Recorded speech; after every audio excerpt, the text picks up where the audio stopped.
Well, this time of year, you want your home to smell like the holidays, especially when company's coming over. Many of us pick air fresheners at the grocery store, but it may surprise you to learn that some of the most common household air fresheners contain chemicals that can pose health risks. My friend Tamika Fletcher is here, and she owns the Natural Resources Salon in Houston, but she's a bit of a homemaker in that she makes homemade products all the time, so she's really taken the time to educate herself on those types of things. So, Tamika, I want to cite a study that was done in 2007 by the Natural Resources Defense, and they looked at 14 common household air fresheners, and we're talking about sprays, gels, and plug-in air fresheners. When it comes to chemicals in those products, how serious are those health-wise? It's pretty serious. I mean, we're breathing them all in, and we're spraying it around the people that we love the most, and 75% of our households use air fresheners, whether it's the plug-in or the gel. We all have some probably.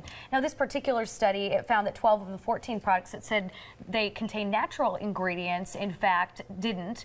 And there's one particular chemical that we were talking about that's in many of those air fresheners. What is that? The phthalates that you find in most of them. You know, it's a fun thing now to put natural on your products, but whether or not it's natural is really what the question is at this point. Everything that boasts natural is not really natural. And I also read that if it contains the word fragrance on the list of ingredients, or maybe even the package, that usually means that it's not a natural product. That's right. It's usually some type of synthetic ingredient. Sometimes the phthalates are some type of harmful ingredient that they're not actually labeling. So it's always better to try to figure out a natural way to do it. And I've heard that, you know, putting plants in your home, obviously opening the window, things like that can all help. But, you know, we're all concerned about this now because we've got family coming over for the holidays. We want our house to smell, you know, not like the kids, not like the husband's socks, not like the pets. Right, and garlic and onions don't smell good the next day. Right. Only when you're cooking it.